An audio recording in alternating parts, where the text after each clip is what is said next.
you like the taste of that?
THQ.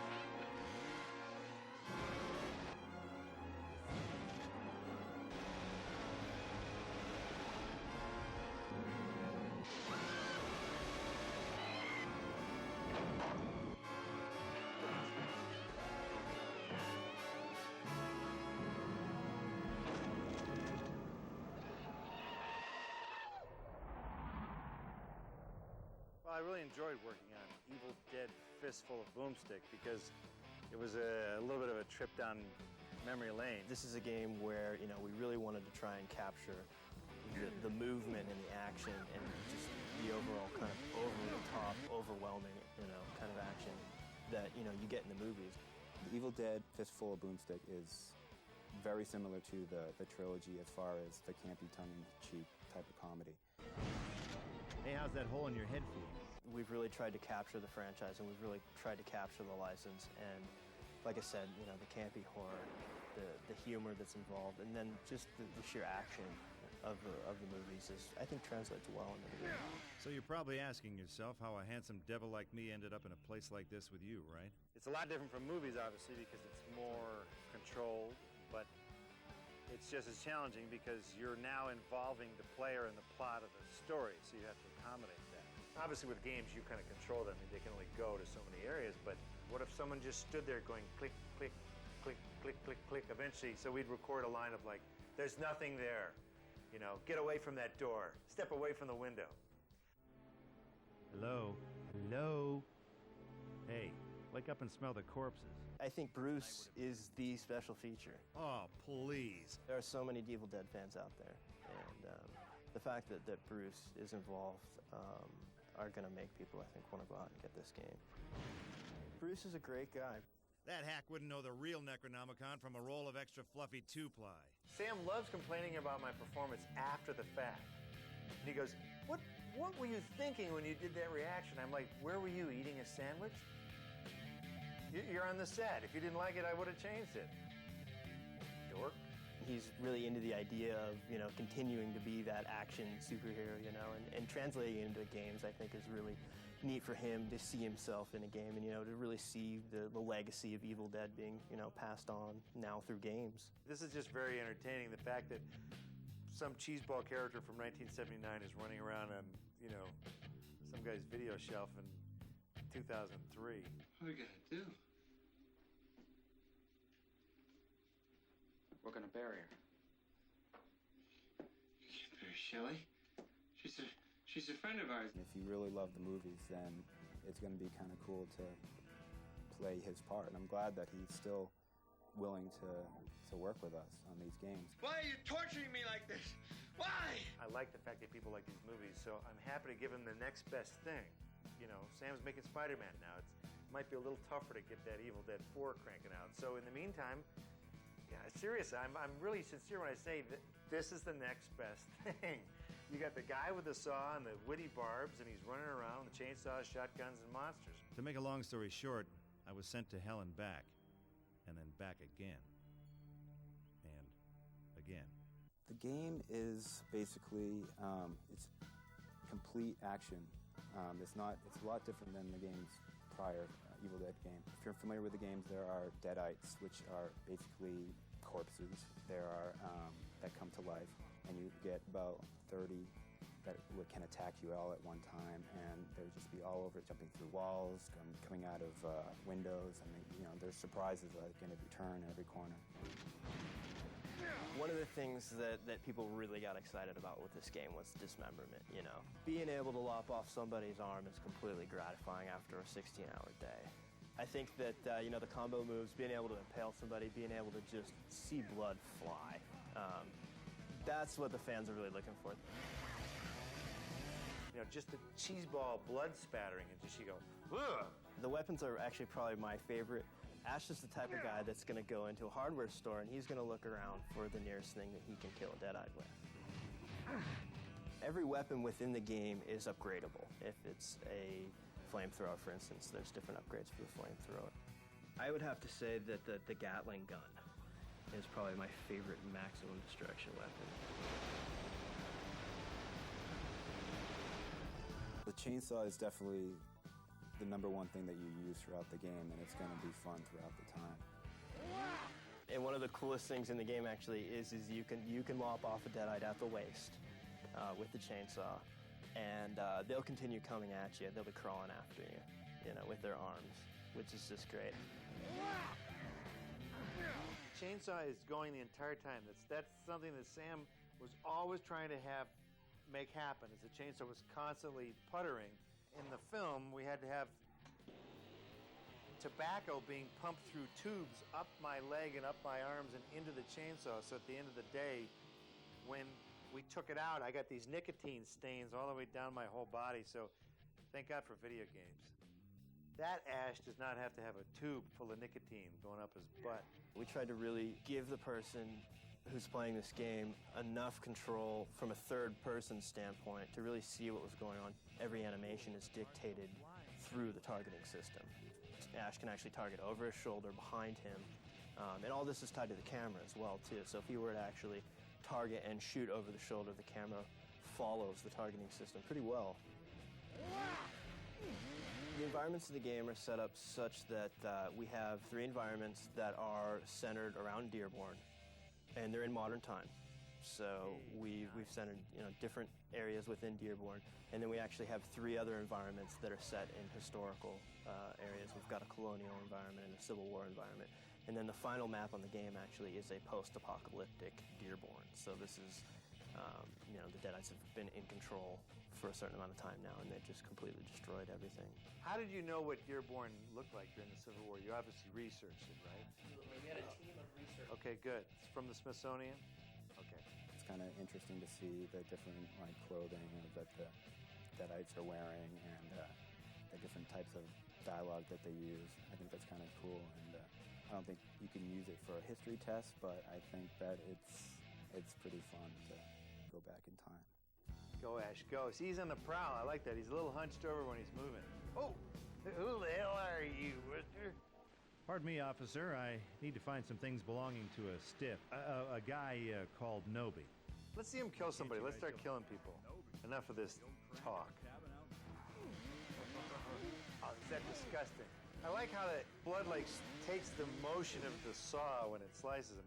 See, I'm better when it's scripted that I live. That way there's nothing I can do to screw it up. As a real gamer, my life is on the line. I'm going to suck. But that's good. The average gamer would start. They would suck. I think gamers who've never seen Evil Dead will definitely find something in it.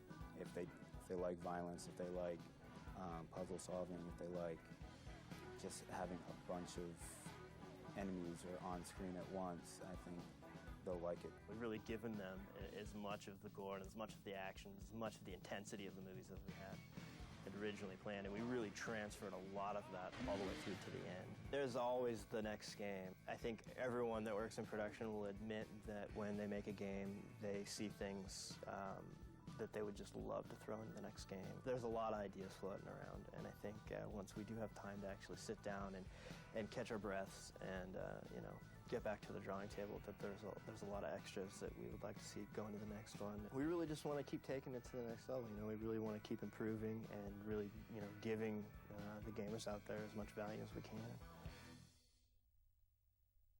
Oh! Good. See, now that's smart. It's a shotgun over the shoulder routines. With a little flip in there. Yeah, now you're talking.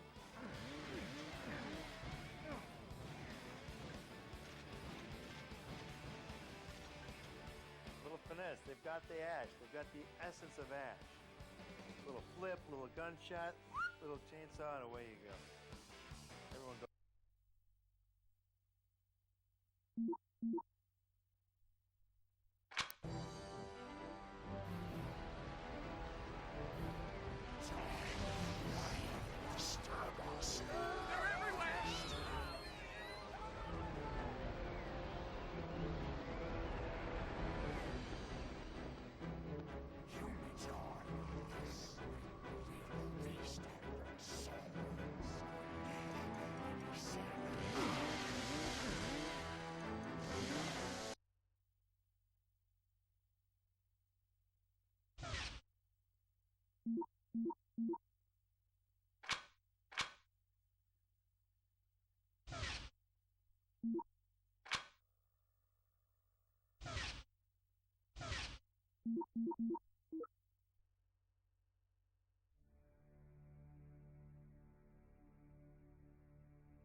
So you're probably asking yourself how a handsome devil like me ended up in a place like this with you, right?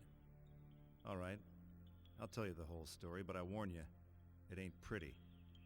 May seem hard to believe, but these chiseled good looks have seen a whole lot of ugly. So I guess I'd have to start with the book. Legend has it that it was written by the Dark Ones. Necronomicon Ex Mortis, roughly translated, the Book of the Dead. About 20-some-odd years ago, Professor Nobi unearthed the book at Castle Kandar and accidentally unleashed the Deadites in the woods outside Dearborn. That's when I got involved. To make a long story short, I was sent to hell and back, and then back again. And again. But enough about that. Let's talk some more about me. Like, for example, how did I end up here? Well, I guess you could say it all started with a woman. A woman in that godforsaken book.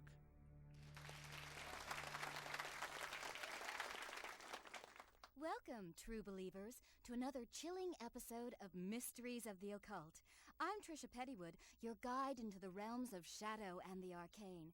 Joining me tonight is parapsychologist and best-selling author Professor Alex Eldridge, author of the critically acclaimed Necronomicon. Welcome, Professor. Thank you, Tricia. It's truly an honor to be here in the very town where my late colleague, Professor Nobi, began his career. Oh, the honor is all mine. Your brilliant modern translation of this ancient text has set the world on fire.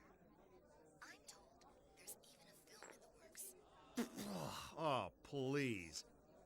That hack wouldn't know the real Necronomicon from a roll of extra fluffy two-ply. Here, this one's on me. I'm awful sorry about Jenny. Tonight would have been 10 years, right? Oh, yeah. Thanks for bringing that up, Chief. You're a real pal for throwing some margarita salt on the wound there. Perhaps you'd like to poke me in the eye with an umbrella straw while you're at it. And what do you make of the local Dearborn man that claims the Necronomicon has the power to raise the dead, or even travel interdimensionally through time? While it's easy to get caught up in the mythology behind the book, I'm afraid that sort of thing is just the sad, depraved ramblings of a lunatic. The real power of the Necronomicon lies not in the incantations, but in the poetry. Did you hear that? The guy called me a lunatic. Can you believe that? You want to see a lunatic, buddy? Why don't you come on down here and I'll show you a whole bottle full of lunatics. Absolutely fascinating, Professor.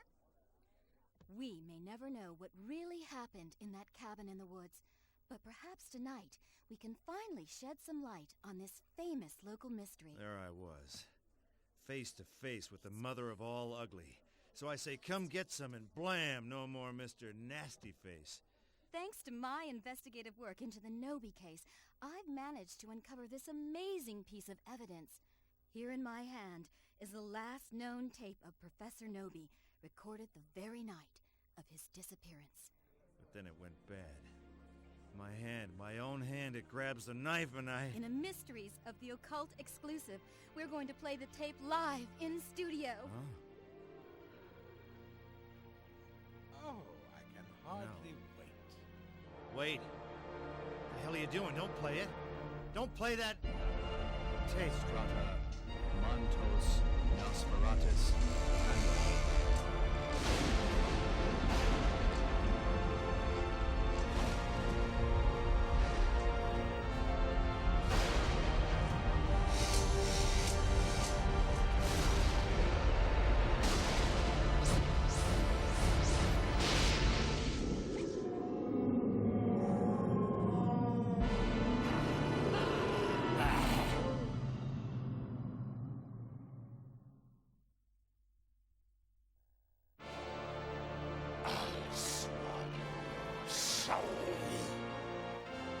Make mine a double.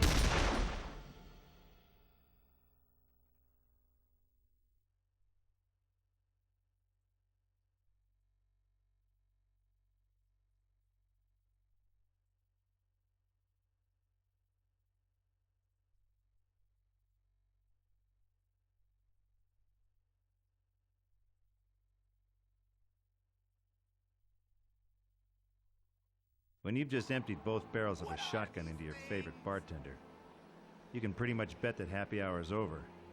I went outside to see just how bad the situation